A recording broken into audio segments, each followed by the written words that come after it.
Welcome to Dorsey and Whitney's webinar on what manufacturing companies need to know about the stimulus bills. I would now like to turn the webinar over to Troy Keller of Counsel in Dorsey's Salt Lake City office. Troy? Thanks, Brianna. Hi, everyone. Very glad to be here today with you and with our friends and hosts at Huntsman Corporation, whose idea was to do this seminar directed for manufacturing companies, which we think makes a lot of sense.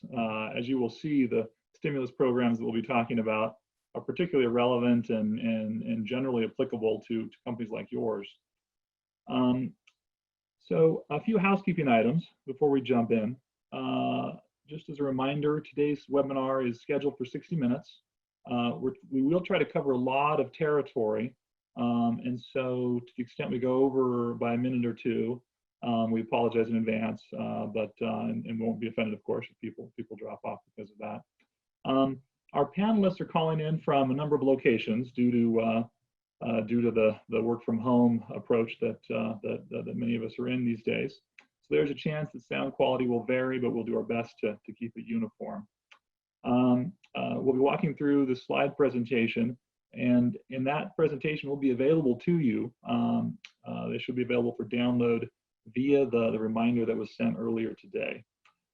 Finally, if you have a question, please don't hesitate to type it in the chat feature on your window. If we have time at the end, we will address those. If we don't, what we'll do is get back to you directly afterwards. So with that, I'd like to turn it over to our host and an old friend of mine, Jan Bubero, Vice President of Polyurethanes Americas for Huntsman Corporation, to introduce our webinar and offer a few perspectives. Jan? Thank you, Troy, and good afternoon, everybody. As Troy said, my name is Jan Bubero. I'm the Vice President for the Polyurethanes business in the America at Huntsman Corporation.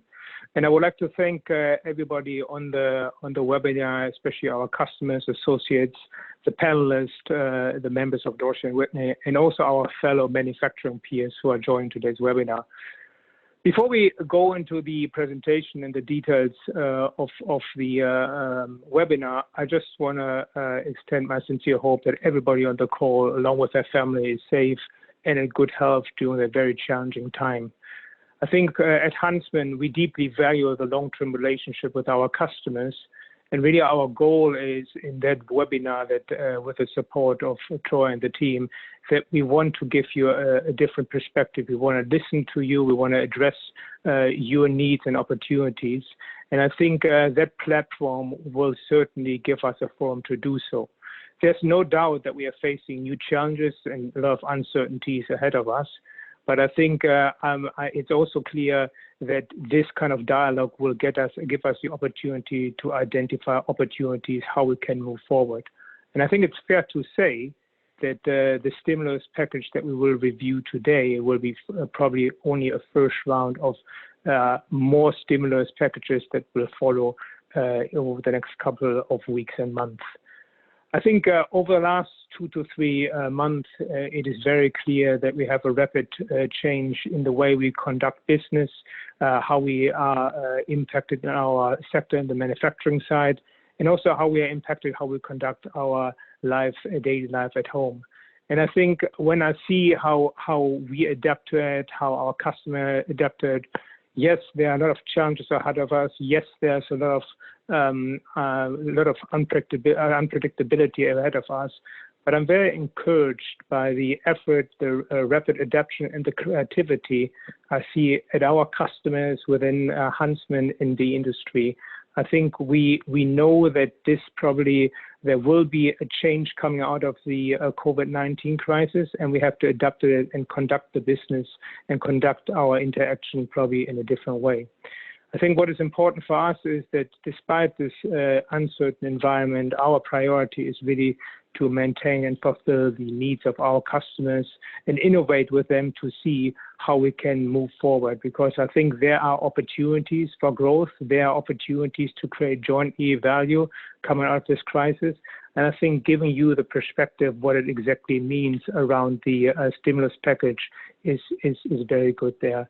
So I think I'm looking forward to really ask with Troy to go through the details of that $2.2 trillion CARE Act and what it really means for our industry and what we can as an industry benefit from. So with that one, I'm very pleased that Troy and team can break it down for us in the different elements, and also really can see here the areas where we potentially have more opportunities to really benefit from this one. So with that one, Troy, I hand it back to you and your team to guide us through it. Thank you very much. Jan, thanks so much. I love that point of view. In the end, it is going to be the businesses and the companies that revitalize the economy when things start to normalize. But the government has tried to do what it can, and it has done some significant things. And we'll talk about everything that has happened so far today that we think is relevant for this audience, because a lot of this is very detailed and unfortunately legalistic.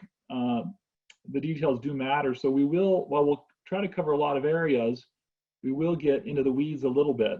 Don't worry if it doesn't all sink in the first time around. Feel free to reach out to us for follow-up, and we'll be happy to do that. But hopefully you'll come away from this with a sense for the various areas that could be very applicable for your business and support that might be available. Here's the rough agenda of the areas that we'll cover, and I'll start with a high-level overview just for context, and then we'll get into the weeds. So, as Jan mentioned, there have been what we're mostly talking about today is down there that phase 3, the $2.2 trillion coronavirus aid, the CARES Act, the largest economic aid package in U.S. history. Before that, though, there were a couple of other phases. The first one we won't really talk a whole lot about today. That was direct response, $8 billion for funding of prevention and looking for a vaccine. The phase 2 we will cover today because it talks about benefits for employees and requirements for employers, many of which are very relevant for businesses like yours. And then we'll get into the heart of it, which is this incredible relief CARES Act package. As I mentioned, it has assistance for small businesses. It has assistance for medium and large size businesses. It provides incentives for individuals and for states and many other things. So with that, let's turn it over to Aaron Goldstein to walk through some of the very important matters related to employment. Thanks, Troy. The star of the show today is definitely the CARES Act, and we're going to spend a lot of time talking about that, but there's some existing laws that companies in the present coronavirus crisis and economic downturn really need to pay attention to. It's really important that companies not have tunnel vision looking at these new statutes that are coming out and accidentally trigger one of these existing statutes that can really cause problems for companies in the midst of an economic downturn like the one we're having. And primarily what I'm going to talk about are laws relevant to reductions in force that can really be troublesome for companies if they're not aware of them. The first law I want to talk about is something called the WARN Act. And the WARN Act requires covered employers to give certain laid-off employees at least 60 days notice before they lose their jobs. And this is where the danger lies. If the employer fails to give the notice, the employer owes 60 days pay and benefits to the affected employees. Obviously, if you're laying off a large number of people, that can really add up. The Federal WARN Act is complicated, but as a rule of thumb, if you are or will be laying off more than 50 employees from a single location over a rolling 90-day period, you might trigger the statute. So if you're getting anywhere near that, you want to reach out to counsel. Companies should also note that a person counts as laid off if their hours are cut by 50% or more. The present coronavirus crisis may allow employers to take advantage of what's called the unforeseen business circumstances exception to the WARN Act. There are certain circumstances under which you get a kind of a get out of jail free card for providing late notice. The longer companies wait to make layoff decisions, however, the less likely this or another exception is to apply. We've now known about the crisis for a while, and companies are expected to have made their decisions by now. Many states also have their own separate so-called mini-WARN Act statutes. These are state laws that are similar to, but can have important differences from the federal WARN Act. New York, for example, requires 90 days notice and can be triggered when as few as 25 employees are laid off. The federal WARN Act is only triggered if layoffs last 6 months or more, but the California WARN Act can apply to any type of a furlough or layoff that cuts across a pay period. Another issue companies need to think about if they're doing a reduction in force are final pay issues. States have different laws regarding when a final paycheck is due, and also states have different laws about whether accrued paid time off is due at termination. In California, for example, all accrued PTO is due at termination. In states like Washington, where I'm located, whether accrued PTO is due at termination is a matter of practice or contract. If your employee handbook or employment agreement says that it's paid out on termination, then it is. And if you have a practice of doing so, then it also is. Another issue that companies really need to think about when doing reductions in force are adverse or disparate impact claims.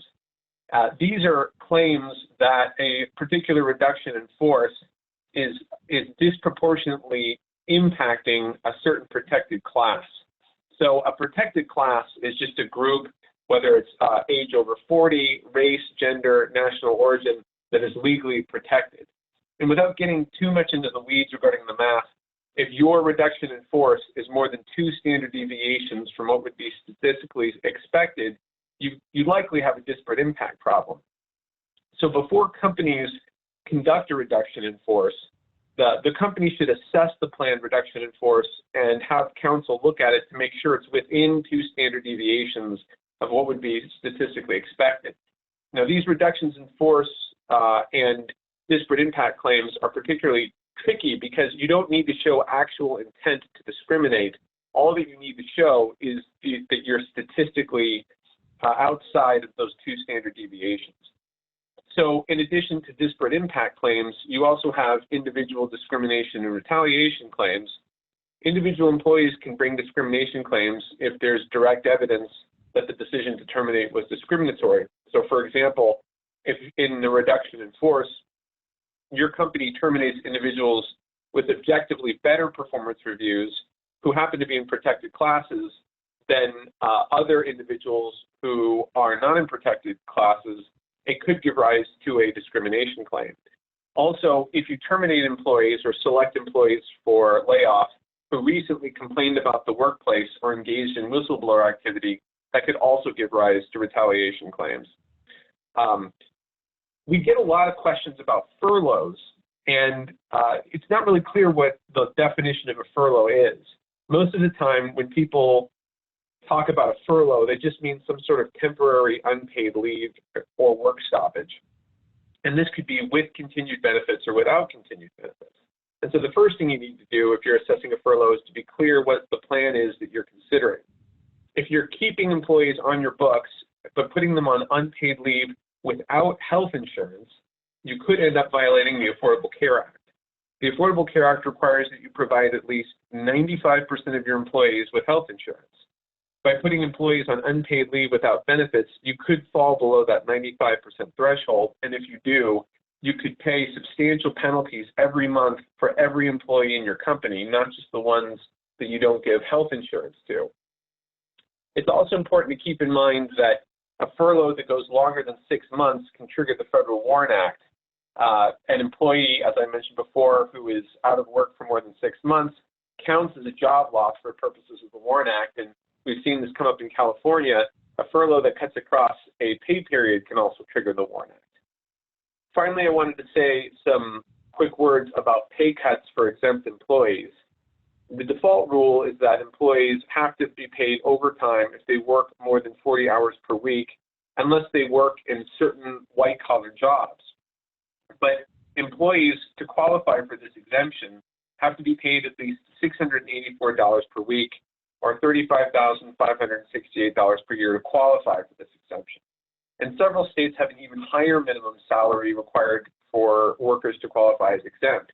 In California, for example, the salary basis test is over $50,000 for employers with 26 or more employees. So these are just several issues that companies need to be aware of as they mold some unfortunately necessary cuts during an economic downturn. Can we go to the next slide? So the next topic I want to discuss is the Families First Coronavirus Response Act, which is another one of the new federal responses to the coronavirus crisis. This came out before the CARES Act and mandated 2 new forms of federal paid leave to employees under this new statute. And this statute went into effect on April 1st, 2020, and applies to leave taken from April 1, 2020 through December 31, 2020. Now, it only applies if your company employs fewer than 500 employees, and this includes, when you look at this threshold, employees on leave and temporary employees who are employed by another company, like a staffing firm arrangement. And if 2 companies have sufficiently common ownership and operations, they may count as a single unit for purposes of this 500 employee threshold. So it's important to take a look at that issue in figuring out whether or not the statute applies to you. The statute also contains a potential exemption for companies with fewer than 50 employees, but those companies have to show that complying with the law would, quote, jeopardize the viability of the business as a going concern. It's not entirely clear how this exemption works. Right now, the DOL is, the Department of Labor, is telling companies to document why providing the leave would jeopardize the viability of your business, and further guidance should be forthcoming. So the Families First Coronavirus Response Act provides for 2 forms of leave. One is paid sick leave, emergency paid sick leave. The other is extended paid family and medical leave. So first, paid sick leave. An employee can qualify for paid sick leave for one of the following reasons. 1, they are subject to a federal, state, or local quarantine or isolation order.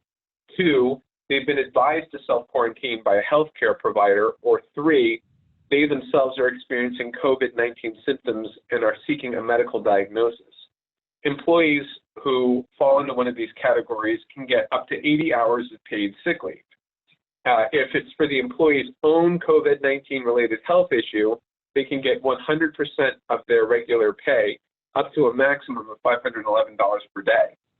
However, if they're using paid sick leave to care for another person experiencing a COVID-19 issue, or for their own child, as I'll explain in the next category of leave, then their pay is 66% of pay, up to a maximum of $200 per day. To get extended paid family and medical leave, an employee has to show that they are caring for someone who is subject to state, federal, or local quarantine or isolation orders, or for someone who is advised by a healthcare provider to self-quarantine, or that they're caring for their own child whose school or childcare is closed or unavailable. The first 2 weeks of extended paid family and medical leave is unpaid, but the employee can use paid sick leave to cover those first 2 weeks, as I described before. And the employee gets 10 weeks then after the first 2 weeks of paid leave at 66% of regular wages, up to a $200 per day maximum. The good news for employers is that employers may take a tax credit and the full amount of the paid leave covered by the FFCRA. And there are mechanisms to start taking that tax credit in real time from your payroll taxes. Some additional points of clarification from the Department of Labor are as follows. Employers cannot require employees to exhaust PTO before taking paid sick leave. However, the employer can require an employee to use PTO concurrently with the extended paid and family medical leave. Then the employee must get full pay, but the employer can only take a tax credit in the amount of up to 66% or to a maximum of $200 per day. Employees are allowed to take FFCRA leave intermittently if teleworking, and this can be a challenge for employers because it basically means If someone wants to take 4 hours of FFCRA leave in the morning, and then they can, so that they can take care of childcare duties, and then their spouse or significant other is going to cover the next 4 hours, employers have to allow that.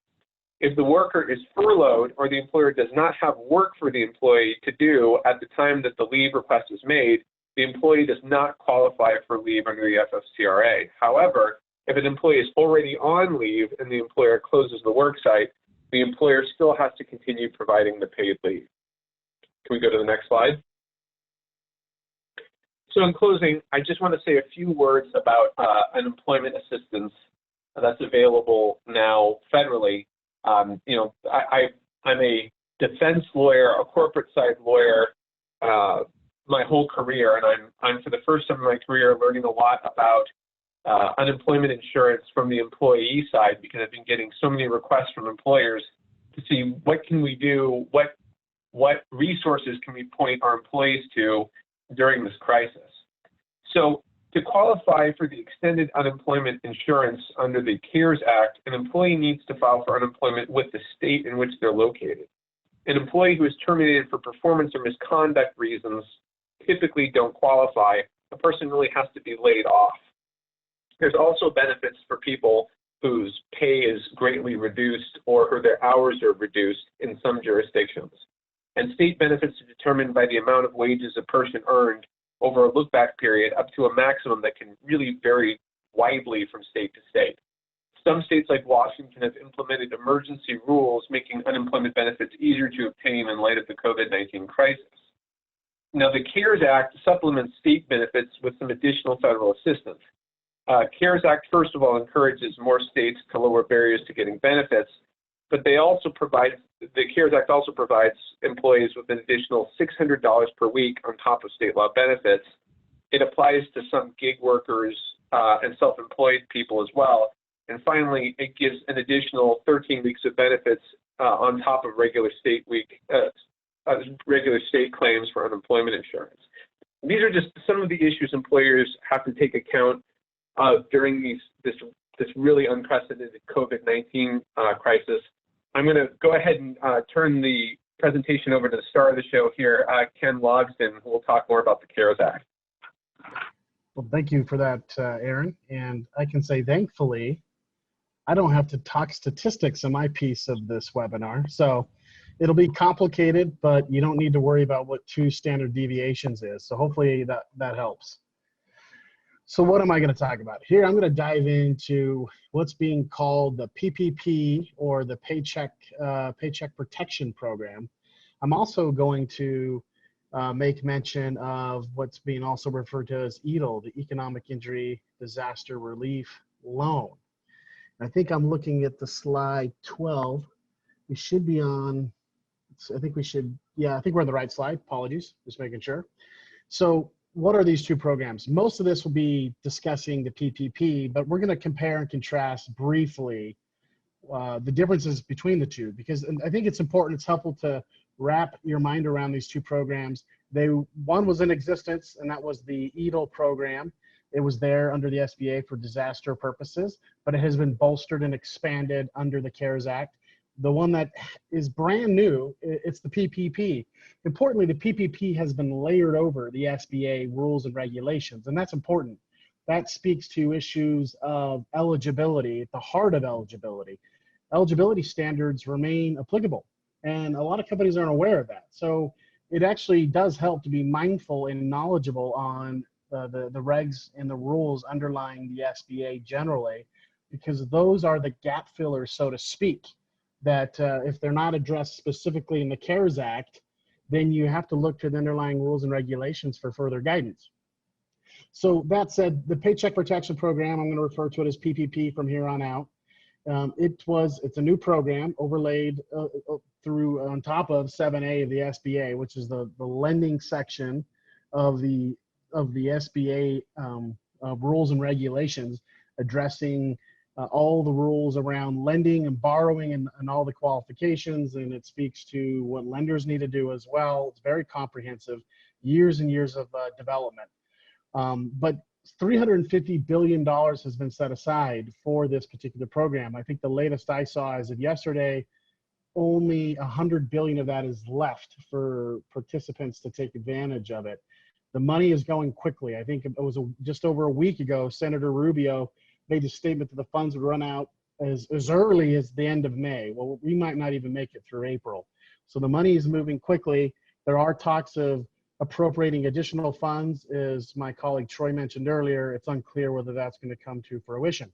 With respect to the EDL, Economic Injury Disaster Loan Program, that's a separate program. It's essentially a loan up to $2 million and it's needs-based. And we're going to go ahead and walk through the differences here, but for kind of trying to wrap your mind around the real big differences, the PPP really is intended to be kind of like a grant. EDL is intended to be like a loan for a business that's going through hard times due to a particular disaster. And in this case, it's COVID-19. Next slide, please. So let's walk through these briefly. As you can see on the left side, we call it the Disaster Relief Program. That's EDL. On the right side, the SBA Paycheck Protection Program. $2 million, it's needs-based. It's up to $2 million. So they'll look at your application as if you're a regular applicant at a bank to see what the company needs. Under the PPP, it is the lower of 10 million, or essentially 2.5 of your average monthly payroll costs. And so what does that mean? Well, that's essentially 2.5 months of salaries and compensation. It includes benefits.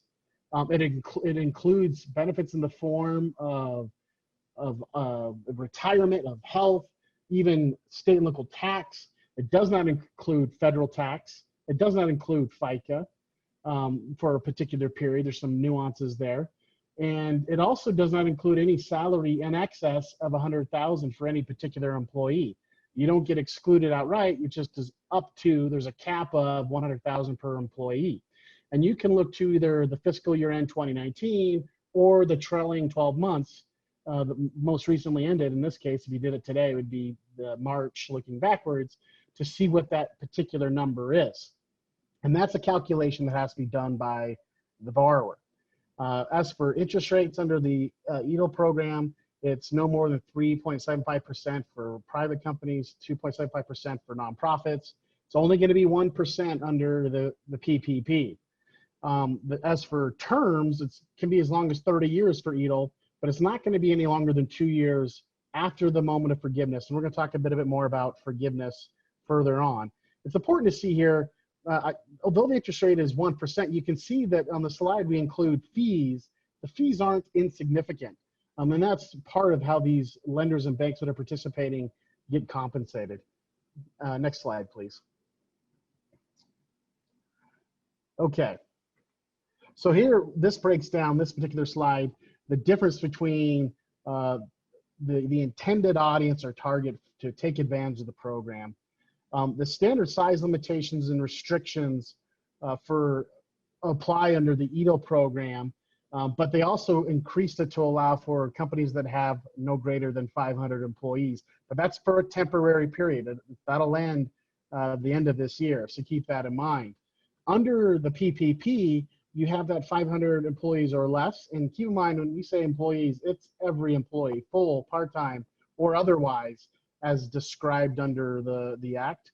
It also picks up affiliates. We're going to talk about that nuance here in just a moment. But if the company could otherwise satisfy SBA size restrictions prior to the PPP, that's okay.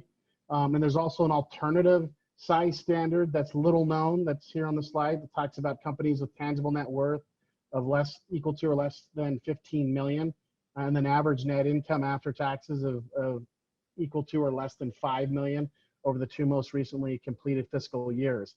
So if you find your company in one of those 3 categories, you're good to go and are, at least for size purposes, eligible for the PPP.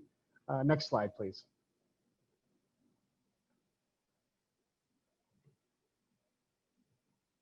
Thank you.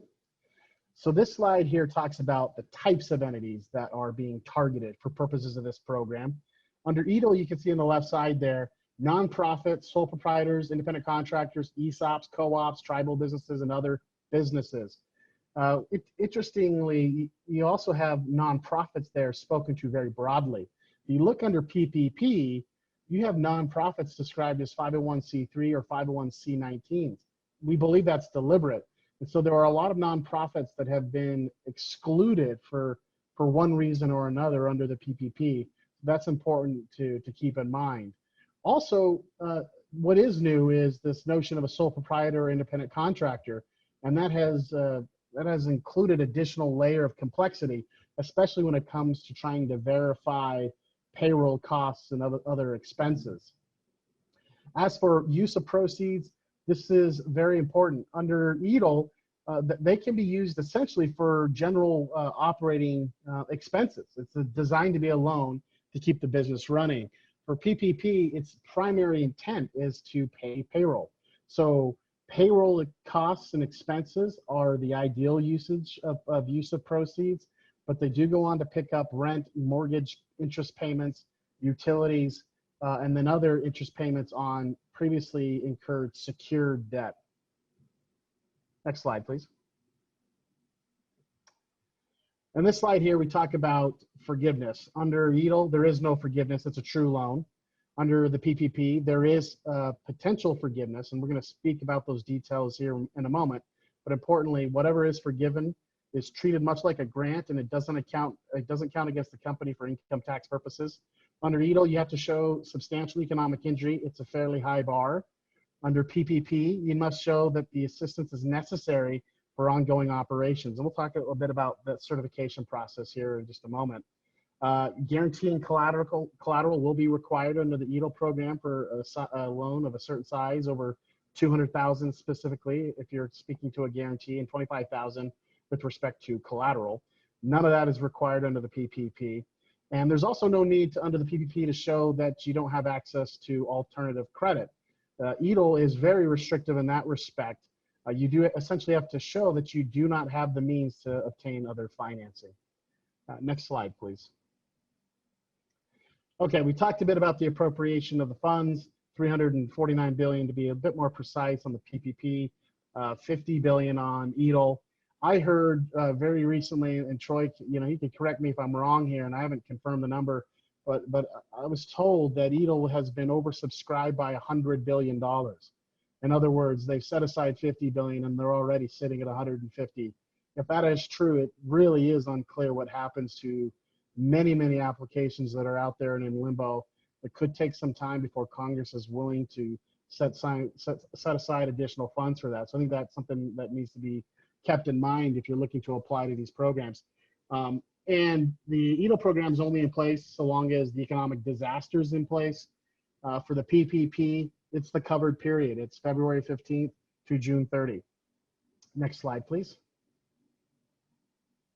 Affiliation, I spoke to this briefly. We're not going to spend a lot of time on it, but if you have a company that has a relatively complicated structure, meaning you have an entity that owns the company, then, and if it can be deemed to either control or manage the company, that's an affiliate. Why does that matter? Well, all affiliates have to get picked up for purposes of determining if the company has 500 or fewer employees. This can get very complicated when you have numerous entities, and it crosses borders. If you have affiliates that happen to be controlled by the same parent company in a different country, you have to include the employee count for purposes of the employee number. Now, I'm not going to say that without mentioning there is some disagreement on that particularly, because the Act does not specify employees based in the United States. FAQs later have gone on to just speak of the employee count only picking up US-based employees. So there is some ambiguity there. I've seen law firms on both sides of the fence. If you were to be cautious, I'd pick them up. If you wanted to be prepared to make the argument that you don't need to pick them up for purposes of satisfying that particular requirement, you may have to be prepared to argue for it.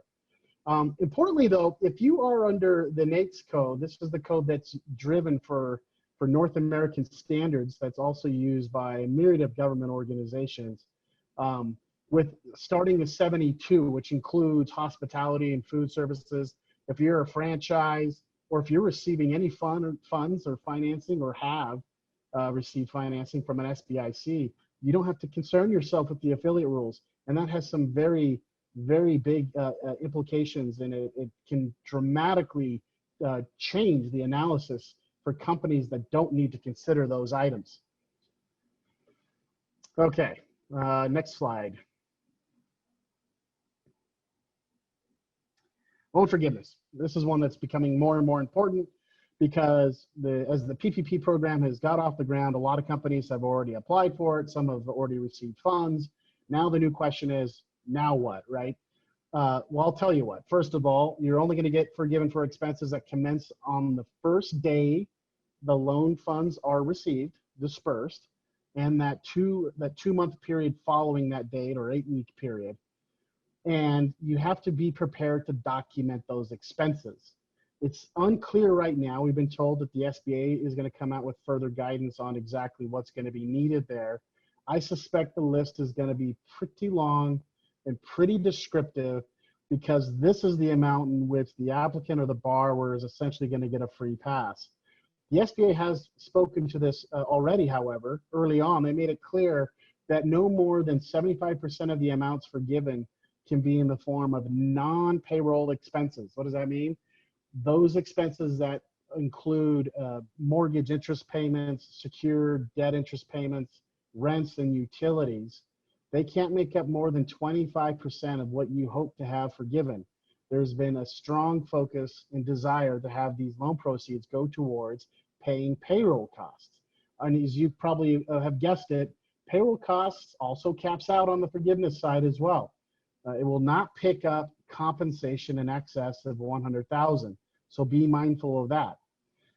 As for the narrow list of non-payroll costs, curiously, the Act makes mention of use of proceeds, and it mentions utilities, but it doesn't describe utilities. But it does certainly describe utilities when describing for forgiveness.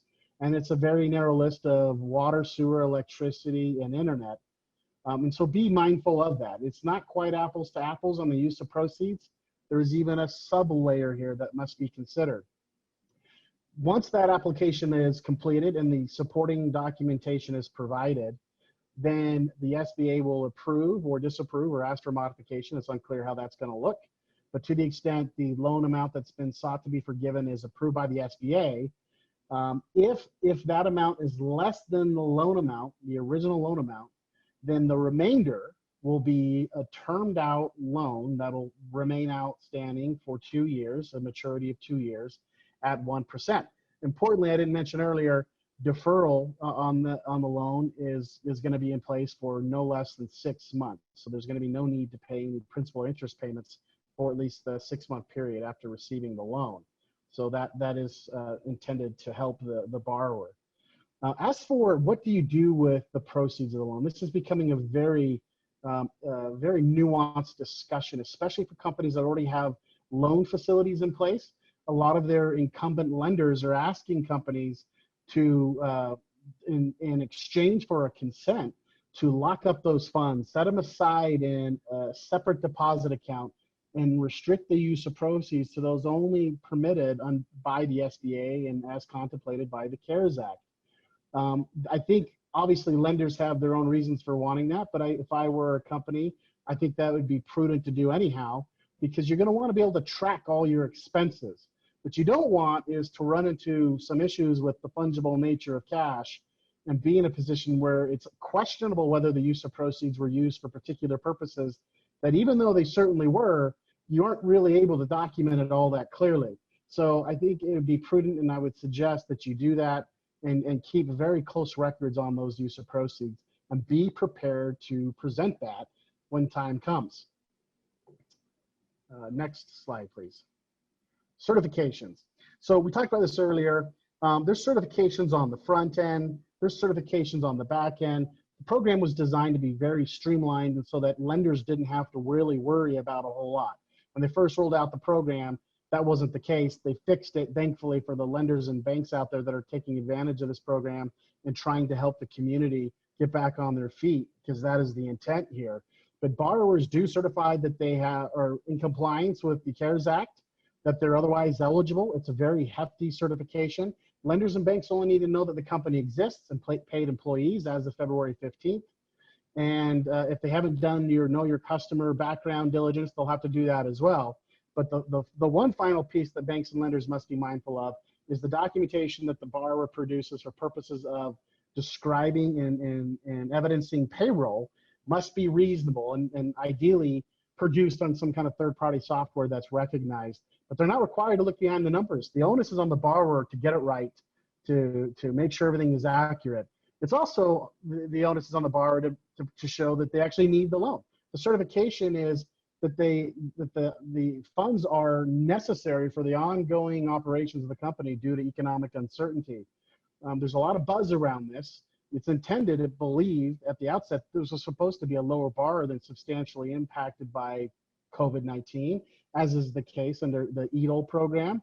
But there's some caution there. Don't take that certification lightly. Be sure and be prepared, and if you can, document it, maybe a very descriptive board consent, for example, by the company as to why these funds are appropriate and necessary for payroll costs, specifically if you can do it, because you may need to be prepared to produce that later.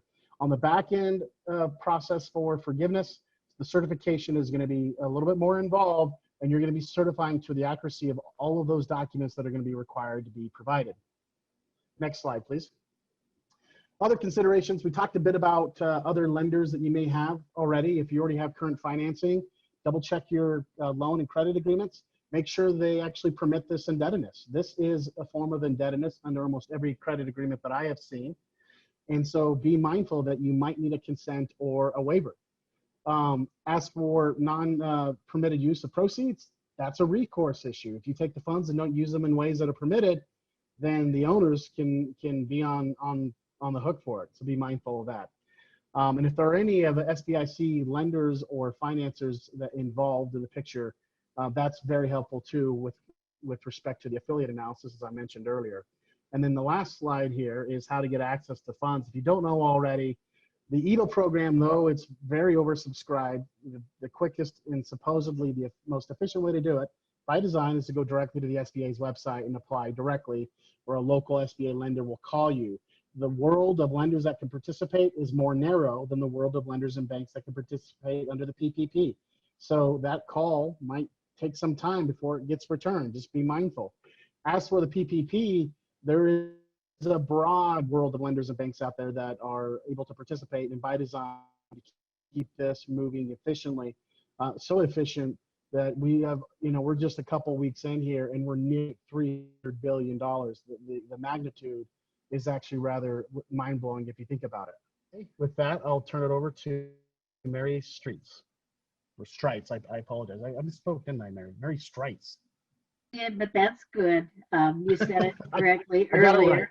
right.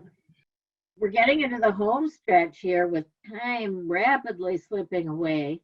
I'm going to talk about, if you'd go to the next slide, please, the parts of the FFCRA and the CARES Act that include tax relief.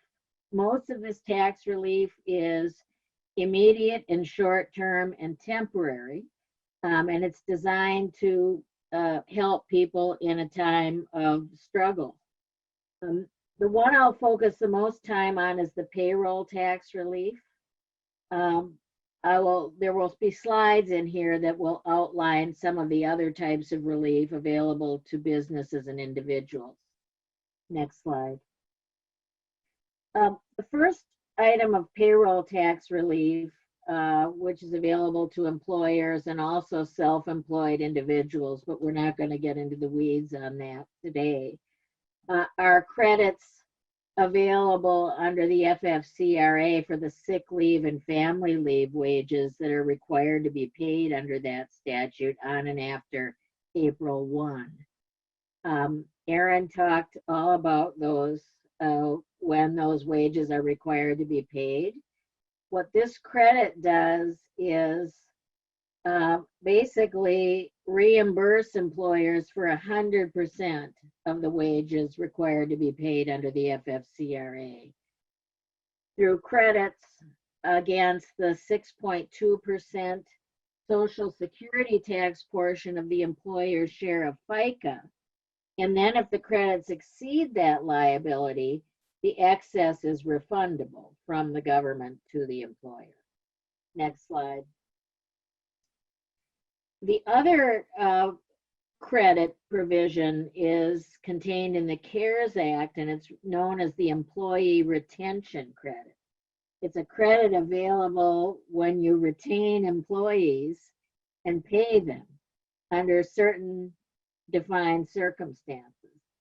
The circumstances basically are that 50% of the qualified wages, retention wages paid, up to $10,000 for each employee, are available as a credit. In other words, the credit will cap out at no more than $5,000 per employee for $10,000 in wages paid. There are a lot of nuances here and even in the previous slide that we don't really have time to get into in depth. But the main thing I wanted to communicate on this one is when wages paid will qualify for these credits. And the answer to that question depends on whether the employer has more than 100 full-time employees or 100 or fewer full-time employees. For the larger employees, the credits available for wages paid to employees who weren't able to provide services in one of two circumstances. They weren't able to provide services because there was a government closure or partial closure order that prevented them from working. And the other circumstance would be that the employer's gross receipts has declined more than 50% compared to the same quarter in 2019. So from and after the quarter in which that triggering event occurs, employees of those larger employers who were not able to work as a result of that, and that would be an employer saying, you got to go home, we are struggling, but we'll still pay you. In the case of the smaller employers, the credit's also available when people are working, but one of those other two circumstances described above exists. So this is a more generous credit for the smaller workforce employers where people are able to work, but the employer is nevertheless suffering. In deciding how many employees a company has, there are aggregation rules that apply to related parties. So those rules could get someone into the larger category where they apply. Certain exceptions apply, as in all tax provisions, but one that's quite important here is that anyone who gets a PPP loan of the sort that Ken just described wouldn't be eligible for this credit because they're able to use the loan proceeds to pay their employees. They don't need the tax credit. Like the FFCRA credits, these credits apply against the 6.2% Social Security tax portion of the employer share of FICA tax and are refundable. And the credit applies to wages paid from March 13 to December 31, provided they are qualified wages under the rules discussed above. Some procedural matters that have become clearer since the CARES Act and the FFCRA were enacted. The IRS came out with guidance that says there's no failure to deposit penalties that are going to be imposed for employment taxes not deposited in anticipation of the credits that I just described. And that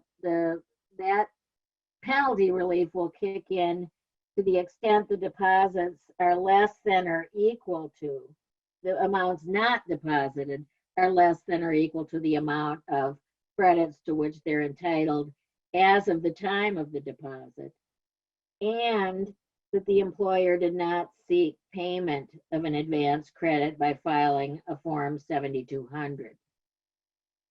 The deposits that can be withheld from include taxes against which the credits don't even apply, and that reflects the refundable nature of the credit. So you can hold back the Medicare portion and the FICA withholding and income tax withholding to the extent the above conditions are satisfied. And if you don't use this failure to deposit method of taking the credits into account, you can use the Form 7200, which provides an alternative mechanism that does seem to be a little bit more cumbersome and causes more delay than the earlier method. The payroll tax relief says for those employers who don't receive PPP program loan forgiveness, you don't even have to pay or deposit any of the employer portion of the Social Security tax, the 6.2% employer portion, until the end of 2021 for any taxes due after March 26th of 2020 through the end of the year. You can wait to deposit or pay those taxes, half of them until December 31 of 2021, and the other half you can wait another year after that. So that is effectively an interest-free loan to employers. And I'm not going to cover the material on the next two slides, but if you can just look at them, there are a number of other relief provisions that most of them delay tax law changes that were enacted in 2017 to tighten certain things up. Some of them are going to be relaxed again for a period of years. And on the individual slide, the next slide, there's a reference to that stimulus payment that you're hearing a lot about that caps, that maxes out at certain income levels. So without further ado, I'll send it back to Troy. Mary, thanks so much. Yeah, I know those tax benefits. People are focused so much on some of the loan and grant programs, which they rightfully should be, but the tax relief and some of the credits that are available are significant, and I'm glad we've spent some time covering those. I'm going to talk fairly briefly about the Title IV aspects of this. This is of the CARES Act. This is a $500 billion appropriation by the government that is separate from all the other funds that we've talked about. So it's a different bucket of money from the PPP and other individual stimulus, other things we've talked about here. A lot of people think, okay, well, that's for the really, really big companies, for the airlines, and for for folks that issue commercial paper or that they're in the corporate bond market, and that is true to a large extent. However, there are some significant programs being developed under this, using that $454 billion of somewhat discretionary money. Some significant programs that are in fact available to both mid-sized but even small businesses. And so I'll just spend another minute on that. What it's called is the Main Street Loan Program, and it's not yet operational. I think the latest I heard this morning is that the Fed is intending to go live on this in May. What they did was they put out last week some details, really almost a draft set of details, and that's what we've covered on this slide.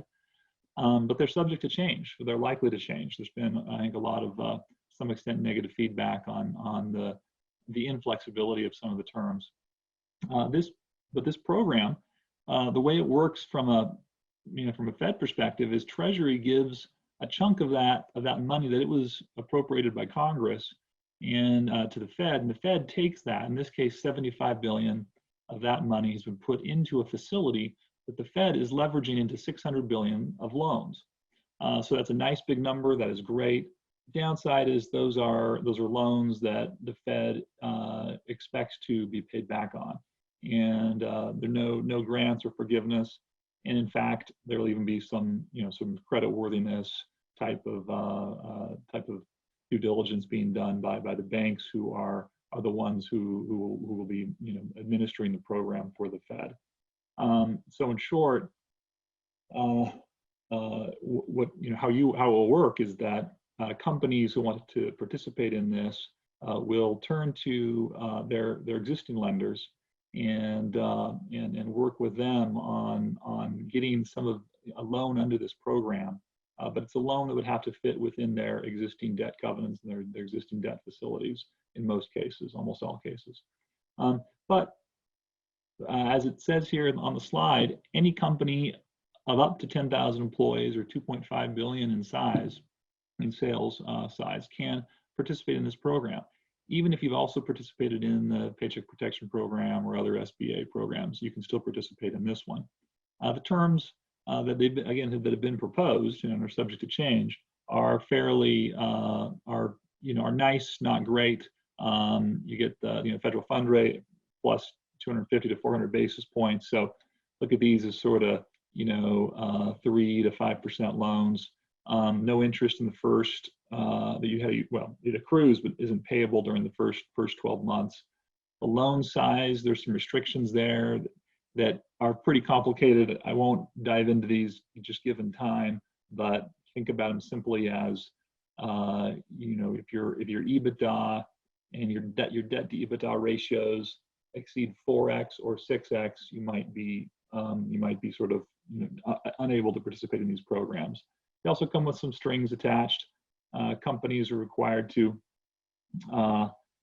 restrict payment of dividends, stock buybacks, to lock their executive compensation as it was in 2019 during the term of this loan. So these are not overly favorable, but for a company that needs the capital and at a time when it might be hard to find it other places, this might be a really great resource. And as I mentioned before, it's available to both small and mid-sized companies. I think we'll skip the advice here, which is in short, talk to your bank now and start working on being ready so that when the details come, when it's finalized and the program goes live in May, you can be at the head of the pack and you've already worked out with your bank how you'll deal with existing debt covenant restrictions and other things that might get in the way of you participating. Last thing I'll just say is, everyone wants to know will there be more coming, and with Congress, it's always hard to say for sure whether anything will be coming. We thought, as Ken mentioned last week, that the refill on the PPP was in the bag, but that has now become deadlocked unless something has broken in the last hour. I haven't checked my Twitter feed, but that has become deadlocked. I'm pretty confident it will still happen, but nothing's for sure. They are working already on a stimulus 4 package that would really re-up a lot of what's in the CARES Act, but cover a few other things, but sort of target a lot of the same types of needs, get the economy rolling, protect the employees, protect payrolls, et cetera. And then there's talk about a stimulus 5, which would be probably later in the summer, and that would be the infrastructure bill that we've heard the White House talk about quite a bit, but also in the House, there's been a lot of discussion about that as well. So lots to look forward to. Every day something changes. It's very important to stay close to all of this. We're doing our best to keep our clients updated, but it's a lot changes fast. So with that, wanted to thank our people who participated, especially Jan from Huntsman and helping make this happen. Jan, I'd like to turn it over to you to make sort of our closing remarks here, and then we'll be done. Perfect. No, thank you, Troy. So I just want to wrap up here a couple of comments. I want to thank everybody for joining the WebEx. I would also like to thank Troy, Aaron, Ken, and Mary for guiding us through the details. I think the key takeaways here really, it's very dynamic, it's moving, there's more coming, there's more clarity around certain aspects of the stimulus package. And I think what I want to do in the name of Huntsman is to all the customers who have joined this, we want to work with you through the difficult time together. So I encourage you, if you need more information, if you have questions, please reach also out to your account manager. As I said before, I think this is the moment where we have to work together with our customers very closely, because I think there's also opportunities and light at the end of the tunnel when we get out of it. And I think we're in this together. And my only departing word is stay safe. Thanks very much for everything. And let's stay in contact and communication to work through that crisis. Thank you very much, Troy. Thanks, Jan. Thanks, everyone.